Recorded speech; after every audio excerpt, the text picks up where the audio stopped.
Now to a chilling statistic. 1 in every 3 drivers under 25 will be involved in a car accident. While most will walk away from the crash, health workers say the statistics don't tell the full story.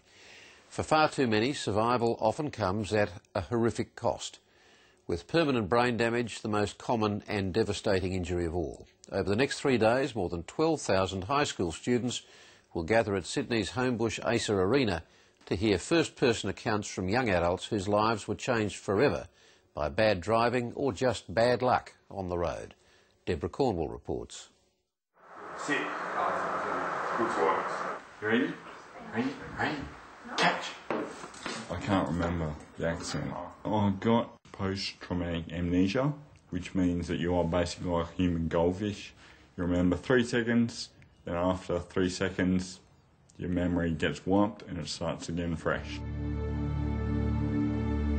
It's now 4 years since 24-year-old Jared Ingram sped off in his ute after an argument with his girlfriend, losing control on a wet country road.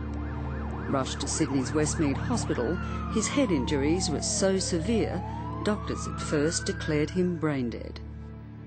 When he opened his eyes, there was no one there. He couldn't talk, he was totally blind, could not sit up, couldn't hold his head up, just sat head down and dribbled. That's it. Almost. That Jared can function at all is remarkable, a testament to the Westmead Hospital's brain injury unit, where half its patients are young people, most of them car crash victims. You on white telly? But Jared will never get his old life back. I have no friends at the moment. Never mind. Like, for me to try and get a girlfriend now is totally impossible. They then feel like I'm dependent on them and that they're going to have to treat me like a baby, and they don't want a baby, they want a boyfriend, or a partner for life. I suppose your heart dies a little bit every day, just seeing it. It's really probably is the cruelest thing. It's like you wake up every day, and as I open my eyes, yep. We see far too many young people injured in road traffic crashes. Have we had a family conference recently? Stephanie Wilson coordinates the long-term treatment of major trauma victims in Sydney's West. We can get on to it.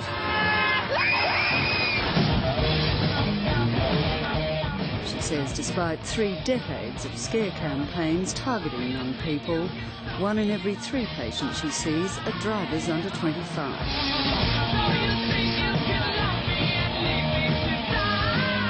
Their lives devastated by horrific, mostly permanent injuries from car accidents.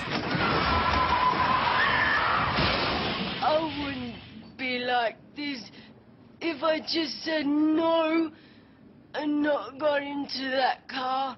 Dreadfully distressing, and I know as a nurse you have to put that to the back and actually just, treat, and we are very good at doing that, but we do take it home too. Some cases stick in our minds forever.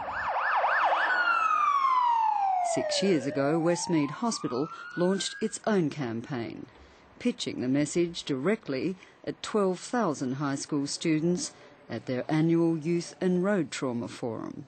We want to show them that they're not immortal and that they can die, or if they don't die, that they can suffer severe permanent disabilities and injuries. The hope is the forum will reach teenagers in a way advertising campaigns can't, using shock and awe scenarios and the real-life stories of car crash survivors like Jared. I go for a drive with my mates, and occasionally do a burnout or a doughy, but I always thought I could control my vehicle. We all thought it was a bit of a laugh. I suppose now, looking back at it, I was probably a bit of a... I didn't actually hit my head on anything. My brain just hit the back of my skull and then bounced off there and bounced off the front and just did that for a bit. 27-year-old Naomi Deck is a former maternity nurse who suffered critical injuries including brain damage just driving to work. Despite a spectacular recovery, she can no longer work as a nurse and her injuries are for life. I need to really concentrate on my walk.